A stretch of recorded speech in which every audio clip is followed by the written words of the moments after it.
Oh, absolutely. It just blows their mind. They're confused. They're elevator constructor, or like you're not selling elevators. No, I'm installing elevators. Thank you very much. And especially with women, they're just drawn to it. And they're like a celebrity. Can I take a picture with you? You're so rare to come back. I mean, holy cow, you're working on elevators. You're a woman. You're doing this. I'm like, yep, I'm a woman. I do lots of different things. It's Thank you for recognizing that. But yeah, I'm just doing my job. But yeah, guess what? This could be you or your daughter, or your niece or your nephew, whoever you want it to be. It's just so rarefied and almost celebrity status, and I love it. But it gets them talking about it and talking about the trades and giving them the opportunity that yeah, you can do this yourself too. Hello, and welcome to the Elevator Careers podcast, sponsored by the Allred Group. I am your host, Matt Allred. In this podcast, we talk to the people whose lives and careers are dedicated to the vertical transportation industry to inform and share lessons learned, building upon the foundation of those who have gone before to inspire the next generation of elevator careers. When talent is mission critical, call the Allred Group. With industry expertise, top talent, and exceptional customer service, you need the Allred Group on your side. Your priority is their priority. Call now, 404-890-0445. Today our guest is Shannon Drezek, an IUEC elevator constructor, a NEAP instructor, and a qualified elevator inspector from Oxford, Wisconsin. Shannon has been in the trade for 19 years and is passionate about the work she does. She only wishes she had found it sooner. Shannon is excited that more women are joining the industry, and although they are still in the minority, there is always room for talented and ambitious people. If you have any interest, don't be afraid to give the elevator industry a try. You might just learn to love it like Shannon does. Shannon, welcome to the show. Hi, Matt. Thank you for having me. Thank you. I'm excited. It's honestly, it's not every day that I get to talk to a woman who works as a mechanic in the field. And something that obviously you're aware of that, right? Mm-hmm. Having been there for so long, Right. and I guess just knowing that you're probably outnumbered a good bit. Oh yeah, almost definitely. So, in our estimation, in the U.S. and Canada, there's about 33,000 elevator constructors, and from our best guesstimate, only approximately 300 of those people are females. So we are less than 1%. We're trying every day, and we see more women coming to the trade and turning that around. But that's still a giant disparagement Well, in number. so that number 300, how has that changed since you got in the trade? So it leaps and bounds, I can definitely say, and trickle down. My local, out of is a smaller independent local, roughly about currently 140 members, and I am the second female to my local, and we had I'm currently been in the trade for 19 years, and we just had our first female probationary 3 years ago.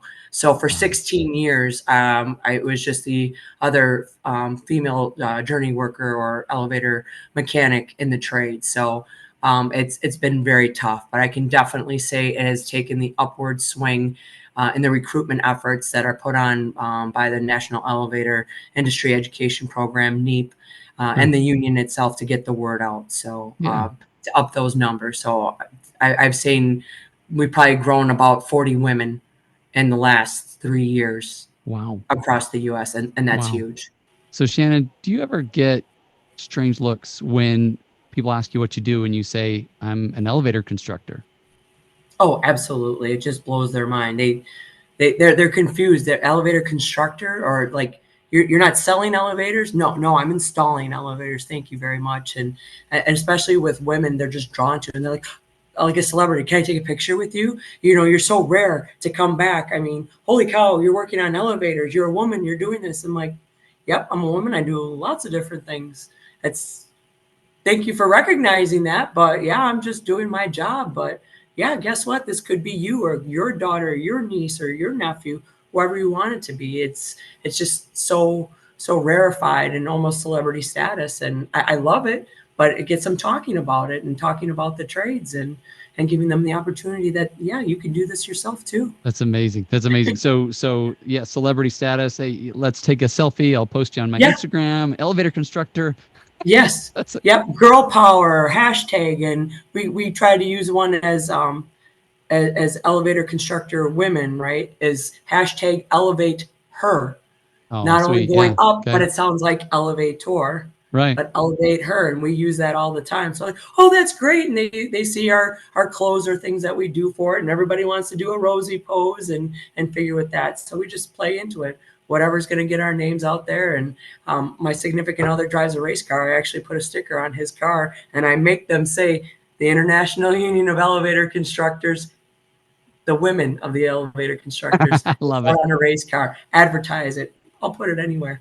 So tell me, I mean, going back to the beginning, right? How did you get in, and what was it that, you know, kept you in, right? Once you got in and realized, oh my Mhm. gosh, I'm like way outnumbered. So I guess let's go to the first question first, but how did this all Right. start for you?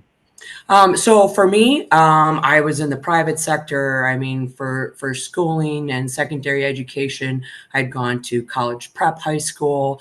I was going to go and do college for international business.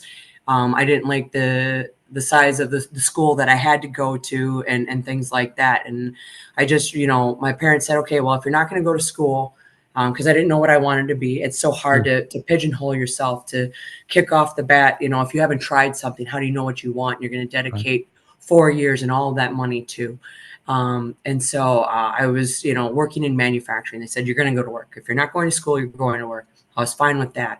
And then I just found the challenges through those years. Yes, having a job wasn't hard for me. Could get Sure. up, go to work, you know, do all that. But the piece was to grow with it. That if I didn't have any type of degree in anything, even if it didn't have to do with what I was currently working in, that I couldn't get any career advancement out of it. Sure. So I'm like, this isn't going to cut it for me. You're not going to make me, pick and choose. And how do you know? Because the economy has fluctuated so much since Sure. then.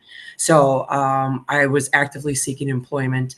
I saw the elevator constructors listed in the local newspaper, and so that was 2005 Right. was when I saw that in the career in there. And I had asked, friends of that, and my significant other is in the trades. He's a tradesman, operating engineer. He's currently retired. But I said, well, what about this? Because I just knew he had a great job. He had excellent benefits. Yes, it was tough work, but the money and the health care and the pension that was going to go through it, like, how can you duplicate that?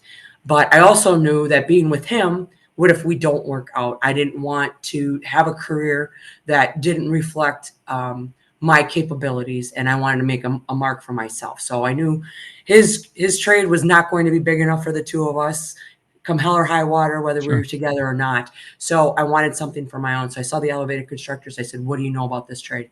He says, that's the top trade. You had experience and background in electronics and manufacturing. He said that should help you with part of that program. So I saw it. I went, I applied and did all of that. And the rest is now history, because I Did it just scare knew you a that little bit? I mean, it seemed like it's so foreign, right? You didn't know anybody in it. It's like, no, absolutely nothing, nobody. I wasn't scared to try something new. I was definitely scared to just be a person. okay, Am I going to be tough enough? Am I have the skin tough enough? I mean, I grew up in a family of predominantly men. I only had one other female cousin. I'm like, I can handle this. I can handle that. But just the challenge, am I going to be smart enough? What are they going to ask me to do? But I liked the fact that it was an apprenticeship program. They're going to teach me. I'm going to learn on the job, and I'm going to have classroom to do that. And I'm like, that's fine. I can be a good student. You can set me down. I'm a quick learner. But was I going to have that grit, that extra oomph, the physicality to pull it off? And I did get in the trade later on. I was only 28 years old, so I right, wasn't like fresh, young, and early. Wanted to get in and start a career. So I knew I could handle myself. And I said, what's the worst thing that could happen? I'm going to go sure. there and I'm going to try. They're going to send me home, or it's not going to be good. but at least I tried. I bet on myself that I could do that. And that's what I would want anybody else to do, is bet on yourself. And I'm sure you can overcome it. Love that. Love that. So as you look back, any regrets? Do you ever wish, oh, I wish I'd have stayed in college, or oh, I wish I'd have stayed in manufacturing, or oh, No, I just wish I would have found the trade a lot sooner. And that other people, and then predominantly women, because they're not associated with the trade, and then especially in our trade. But I had, again, my significant other, he was a teacher in the trades also. Had seen one of his prior students, and she was successful on the road, doing it, and she had a family and she had a child, and she's saving up, and in her winters she would be laid off, but she'd be on snowmobile trips and she could have a second cabin. And I'm like, well, that's great. All I have to do is show up and go to work and just try my hardest and do it. Yeah. So I wish I would have found it sooner. I wish I would have been exposed. I grew up in a blue collar family of police officers and teachers and, union based and city workers and county workers. But to just see it, not just a college prep high school, but, many high schools now don't even have, shop or, sure. home economics or things like that to teach these like real world skills that Right. people need to succeed. Why are you pushing us into like political atmospheres or things like that? I mean, what you need to know how to prepare a meal or iron your shirt, or Right. maybe do need to build a birdhouse or work on a car someday or things like that. That's down to the grit, and I think we're finally turning and bringing back value to that work and that Thank the you. need Yeah. for that. Yeah. I hope so. What would you say keeps women from being in the trade? Yeah, is it, what could it be? I seeing the people, it doesn't apply to me necessarily in my situation, but it is actually surprisingly enough childcare. Of course, women are having the children, right? Unless you can go through surrogacy or IVF, but in predominantly women are carrying these babies and early childhood development until they're able to go to school. And even in situations of single fathers or divorce or things like that, but it is the child care who the parent, they'll take the sacrifice of their job and their careers. And it's so ironic because they could be making top tier benefits, top Sure. tier money to take care of these families and provide for them and give them whichever direction they want to raise them. But it's also keeping them from getting those jobs, going through the apprenticeship, the long hours of working construction, because that's what you're going to start off in.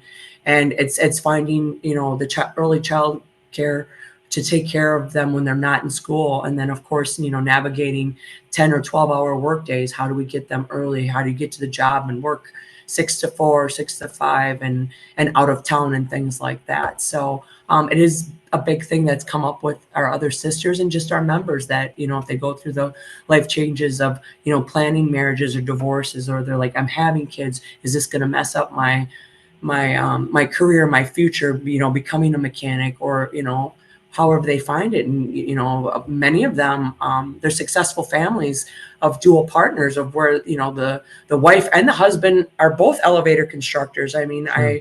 I know women that have already retired out, and that's how they met, and now their sons are in it, and they're all just trying to make it work and balance for each other. But if we can open the eyes in the construction industry, union or not, that's keeping us away from a talented pool of people, men or Sure. women, to come to the trades in general. Interesting. So on one hand, I hear that childcare is the issue. On the other hand, I hear that if you as a family, or you work together, there are ways to work around that to make it successful. Mm-hmm. And for those who have, it's good for the family. It's not.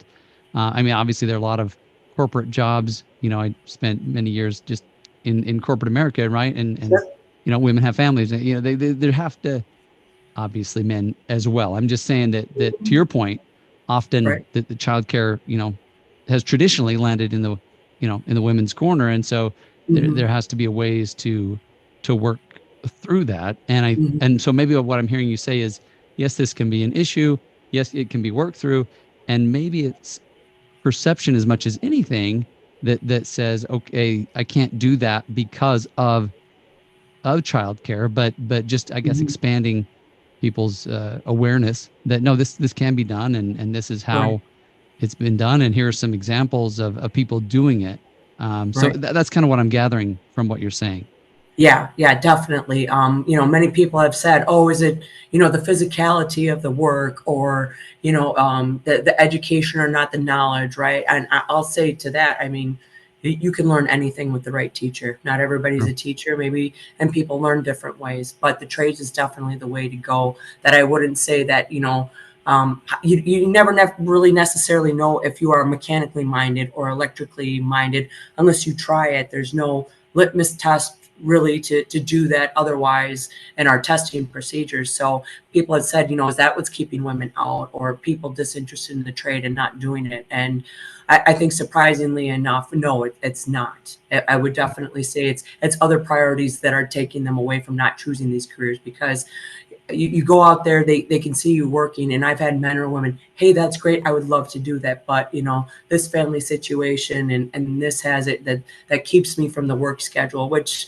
definitely we have to be freed up. Many people do, and particularly my local, I travel in a 3-state area, so I have to be very flexible at that. But Yeah. then there's still other people in my local that are doing it, and they'll do whatever it takes and with their home life to balance it. And yeah, I guess it takes, understanding of the other partner. Like I was able to with my significant other, that understood from a construction background that, hey, if I have to go and I have to be out of town, this is what's going to have to happen. You're Sure. going to have to pick up the bit, take care of the things at home.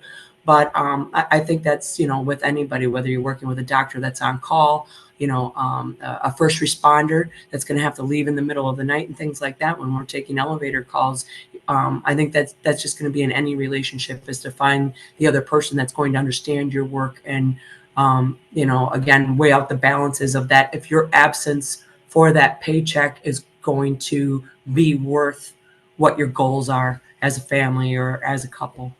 Yeah, yeah, thank you. I mean, what comes to mind is, I think there's a lot of, tradition, there's history, there's stereotypes around who does Sure. what jobs. And I Hmm. know a lot of families where the one of the spouses is a nurse, and they have interesting shifts, and they have, maybe it's a Hmm. 12-hour, maybe they're traveling, maybe they're, there's all kinds Right. of challenges to Hmm. taking care of a family, and yet they can all get worked through. So, um, yeah, I think it might just be people's awareness that, oh, hey, this is an option.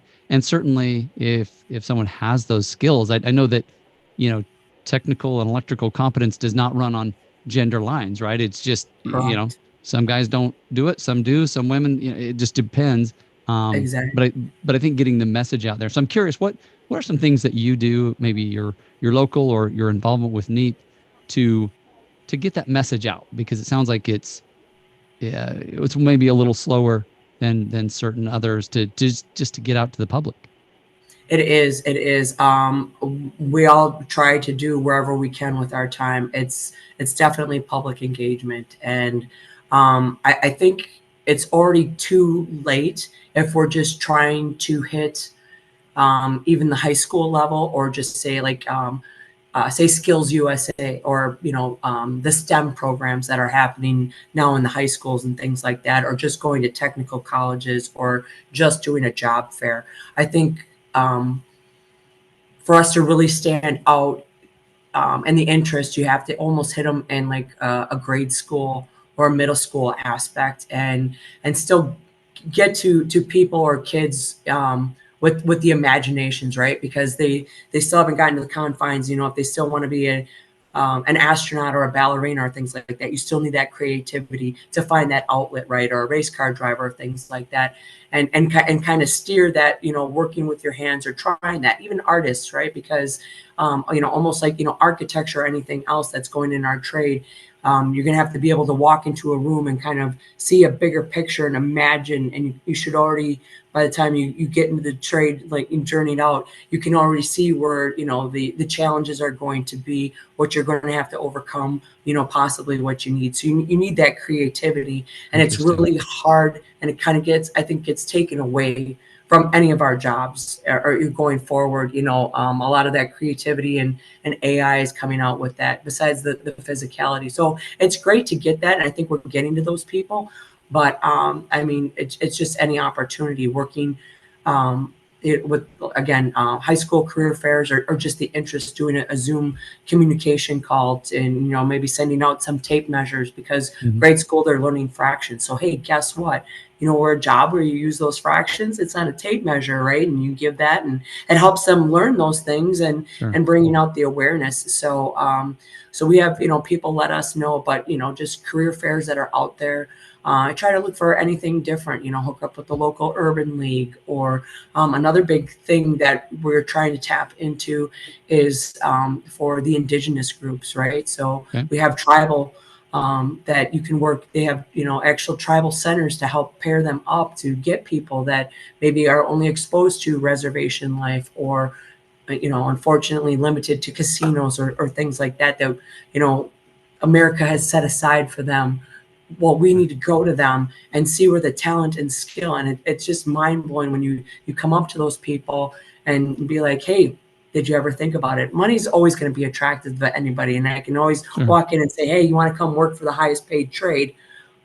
But hopefully it's not just chasing the money. It's be like, hey, have you ever thought of this? What kind of skill or gift do you think you have?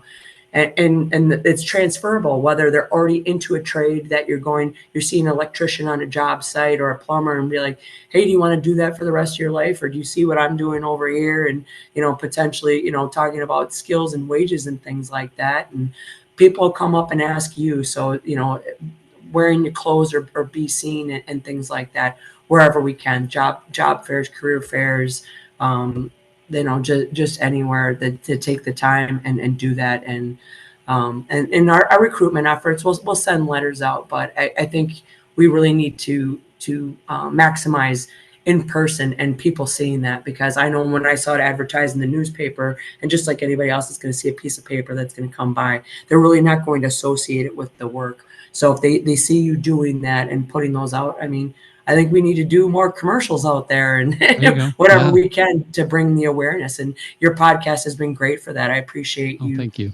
you working it through. I know you're bringing people, perhaps on the corporate side, but to take the time to know in the field, because it's a perfect marriage. We all need each other Thank you. inside, in the office, and outside, to make that Yeah, all well, happen. honestly, when you and I first talked, right, the kind of what I was saying was I want more of the mechanics. Not only are you the ones doing the work, but Sure. some of the most passionate people, right? It's like Mm-hmm. just the love, and oh, I love what I do. I mean, Mm-hmm. that excites me every time I hear it, because I think there's a huge swath of the population that can't say that doesn't enjoy what they do. And so to hear you say, I tried college, I tried manufacturing, I really found myself in this Mm-hmm. elevator trade, and opportunities to grow and to earn and to really make a contribution to the world. What is it that you love the most? What was it that really clicked for you?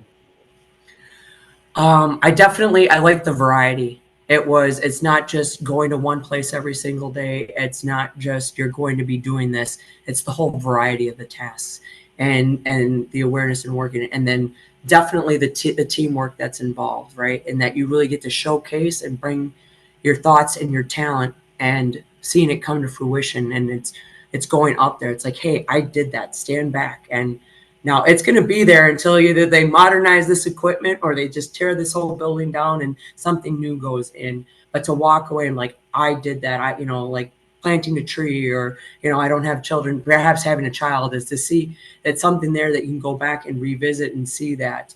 And definitely, the other point of it is working with the apprentices. I had great teachers, giving me the opportunity. Like I said, wasn't, tinkering around with my dad, working on cars, or anybody else that had led it. So, they don't let you play with power tools in cubicles. They kind of frown on that in Yeah. offices. So to get loud and just demolition and tear it down, and the dirt and the grit, and tear it all down, and then put something new in, or build it from scratch and make it coordinate. It's just like Legos on steroids. We can do that, but then teaching somebody else, hey, I'm going to teach you the tips and tricks, or perhaps they're going to show you something new, because everybody learns differently. Everybody experiences, and that give and take, and seeing the light go off in their head, what's in the classroom, or, putting the tool in their heads. They're like, okay, I showed you this one. Now go for it. Just start cranking. And they're like, really? Are you sure I'm allowed to do this? And I'm like, yeah, what are you going to do? You're going to break something? We'll just buy a new part. I mean, that's the nice thing Right. about it. And my boss might not think that or appreciate me saying that, but it's all fixable. And you have to give somebody that confident in that space to grow and learn. And that's the best part about the trades, is that there's no perfection to it, but it'll come together and it'll work out. Hey everyone, thank you for listening. This is Matt with a brief message from our sponsor. The Allred Group has been recruiting elevator industry talent for over 14 years. If you are looking to grow your business and hire great people, contact the Allred Group at allredgroup.com. That's ALLREDGROUP.com, and talk with Matt and his team about how they can assist you. And now, back to the show. And the way you talked about the, learning through, confidence and using your hands. I mean, what I'm hearing and kind of what I'm interpreting here is just that you're allowed to use your creative energy. And you talked about, Mm-hmm. Younger kids, younger than middle school even, and they're still trying to think about, astronaut, ballerina. Mm-hmm.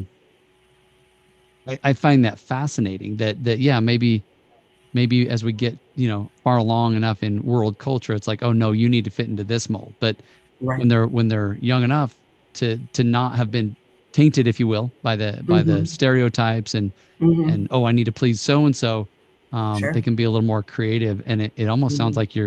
like you kind of allowed your inner child to come out and, hey, we're going to create something amazing, and then we're going to stand back really in awe that look what we did, Mm-hmm. and look, it works, and it takes us up and down. This is such a smooth Right. ride. This is amazing.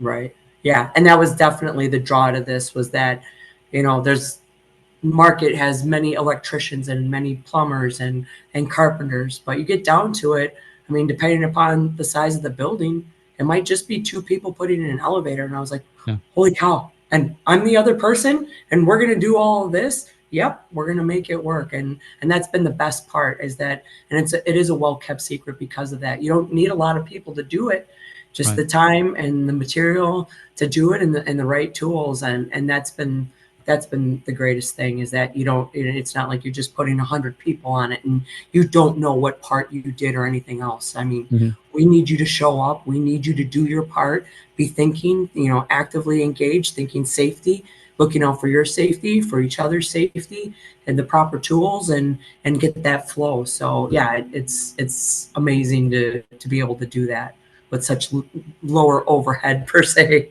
of Yeah, personnel doing it. So that's cool. So yeah. you talked when we talked before a little bit about you being an educator, right, in the NEAP program. Mhm.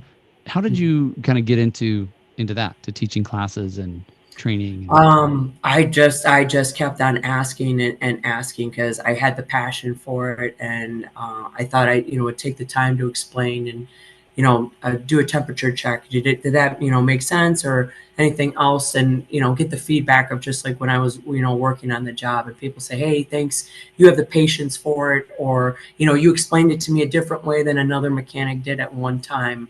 I'm like, okay, great, well, maybe I can do this more broad and doing that. And so and then I like a mentorship part of it too. So I like having the apprentices right away. I like to do the lower semesters, the entry level things, because that's all about the safety sure. and the skill set, and it's active in what I'm doing, and it's practical. I think those to instill those qualities right away. So I like to do what's now semester 100. We kind of change our curriculum, but that's the lessons in CPR, which is important on a construction site. And then again, especially if you're working with two people and it's not a big active job site, you might be the only trade on the job that day.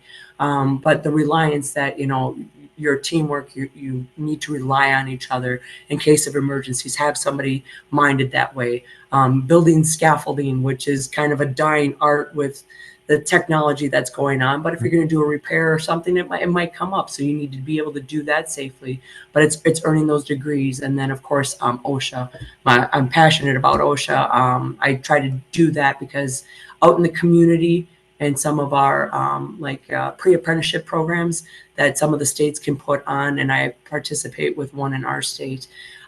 It's trying to get people that are thinking about a career in the trades, whatever trade it is, and they really steer them towards the union trade. So that's a priority for me personally, but it's to teach them that safety of what needs to happen, reinstilling these things, because there are too many incidents that are happening They went up before COVID, and we're coming back down to it. But then, of course, just the dynamics of our society also is that reaching out, that there's a language barrier, that there's still accidents, and we have people from everywhere, every culture, and the melting pot in the U.S. So to take the time to teach about safety, make sure they understand it, allow opportunities that if you get down to anybody in the trade, and it's universal, whether it's the elevator trade or any of the other trades, that those basic safety, that even if people don't have access to that education themselves, that hopefully somebody else, I try to teach them on the job, is to look out for other people that are on there. Just because they're not your trade doesn't mean it's not your business, because we're all working in the same space eventually. So it's a very a community thing that I like and drive. And so that's the thing, is to give them a chance, my opportunity. And then again, to never say that this has never happened to me, or I always do it safe. I don't think that's practical, and I have scars all over my body to prove it, but I've learned from my mistakes. I can identify those hazards, and if I choose to do something, I understand the risk associated with it. So to really let people know and find a common ground. I definitely don't like to talk down to people. I just want to find their interest and what interests them, and find that correlation, so that they learn some way, somehow, and take some skill or knowledge that they didn't have, and of course receive that in return. Very cool. How long had you been in the trade before you got an opportunity to teach the NEAP courses? For me personally, I was in 15 years before I got the opportunity. But that also, depends on, what's going on in the local area. If we have enough teachers doing that. And then, of course, NEAP updating their curriculum, updating computers, became a bigger necessity during COVID and distance learning for our students. But it's better to learn hands-on, and they try to do that in the classroom. And then, of course, depending upon the type of work somebody's doing in the trade, it depends on, how you can move in and move through it.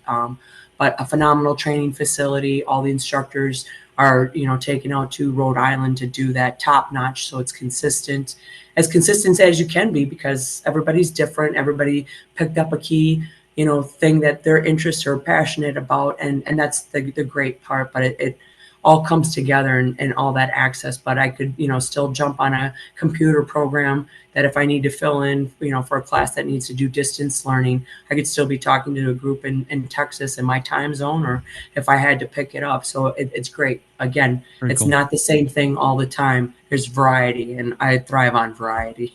Yeah, no, it sounds like it. I mean, it sounds very energizing, both the constructing side and the instructing side. And so it's fun to hear your passion, your experience. And obviously by the time you got into instructing, 15 years is, you've learned a lot, right? You've certainly you've like you said, you got some scars to prove that, okay, yeah, right. I learned from this one. Yes. and unfortunately, I know I'm the same way, right? It's like I have to land on my face a few times before I learn the lesson. Hopefully though, it's not, so severe that I can't recover and learn from it. Right. And I know that's a huge part of teaching safety in the trade, because you are in a high risk environment. You're in a high risk occupation. And so the cost of not being safe is bigger in that environment. You don't, don't want to mess with that. Absolutely. So, we're kind of getting close to the end here, and I'm curious if you had anything that you wanted to, I guess, say before I ask my last question. Yeah. No, I just love the passion. There's great people in the trade to find it and support, and that's been the great connector, that even if we are small and in our own locals and within the state, when you reach out and be active in the union, in the local, in your community, you find so many people to feed off of their energy and make those connections and learn so much more that's bigger of our trade and how construction works in general, and both sides of it. So it's just so important to have a big picture to understand what your small part may be, that to be open to it, and the willingness to learn and grow with it. And as we know, technology is taking us in different paths. So it's best for anybody in the trades, I think, is to do it well you have to be willing to continue to learn because For sure. you have to keep up with everything. So it's definitely, you know, a learning environment. It's not like once you know everything, you'll never know everything. Yeah, no, absolutely. Absolutely. Thank you. Thank you for sharing that. So Mhm. my last question is, what advice would you give to somebody who's maybe considering getting into the trade, or maybe they're brand new? Mhm. What would make the biggest difference from your perspective? The most important thing that seems to be so basic is, you know, showing up on time, showing up to listen and to participate it. But again, you know, you don't know what your favorite flavor of ice cream is unless you try it. So to not be scared, to try for yourself. If you have an interest and an opportunity to do it, just try it. You know, if it doesn't work out for you, you can walk away. If it doesn't work out with the employer, you know, they'll let you know and walk away. But just to limit yourself, life's too short to do that. And there is so much work, and you know, this is the work that can't be traded outside the US or anything else. Buildings are here to stay. Buildings are going to go up, so it requires all those trades. But to give the confidence that you need to try it, you won't know unless you try it. Nobody can do it for you, but to show up with that willingness to learn something new, and definitely to get your hands dirty and dive into it. But and even if you don't like this aspect of it, there is so much more in our career. Even if you know you're book smart and you like the code and diving into that, you can be an inspector. We have a great need for inspectors and things like that. But it definitely helps if you've had the experience to work in the field to associate with what's going on. But you know, if you're an engineer, you might be, you know, you might be creating the next conveyance that I'm installing. There's so many aspects and such a need amongst all the companies and all of our trade that I'm sure you could find something. So, you know, just show up and give it a try, give yourself that chance, and come with a willingness to learn, and you might make a successful career out of it. And we can use all the help we can get. Beautiful. Thank you, Shannon. That is one thing I see over Mhm. and over, is that just getting in, learning your part really opens up doors to other things that I Mhm. haven't seen in other career areas as much, right? To see somebody Right. move from, maybe they're in ops, and then now they're in sales, and now they're inspecting, and now they're leading, Yep. and now they're owning, and now they're, there's just all Exactly. kinds of opportunities that Yes. will present themselves as you get in, do a great job, learn your stuff, Absolutely. and then, write your own ticket. It is. It is. That, just like you said, bet on yourself, and you can carry your way. You make your name. You make your name, and that's everything in the trades. They'll So hire much. you. They'll Yep. seek you out. Yep. Absolutely. Shannon, thank you so much for being with me today. I've enjoyed it. Thank you. Thank you for the opportunity, Matt. Pleasure to meet you face to face on it, and thanks what you're doing for putting the word out about elevators in our industry. Thank you. It's a lot of fun for me, and I appreciate you being with me today. Super. Thank you so Thank you. much. Thank you for listening to the Elevator Careers Podcast, sponsored by the Allred Group, a leader in elevator industry recruiting. Please visit our YouTube channel at Elevator Careers, or check us out online at elevatorcareers.net. Please like and subscribe, and until next time, stay safe.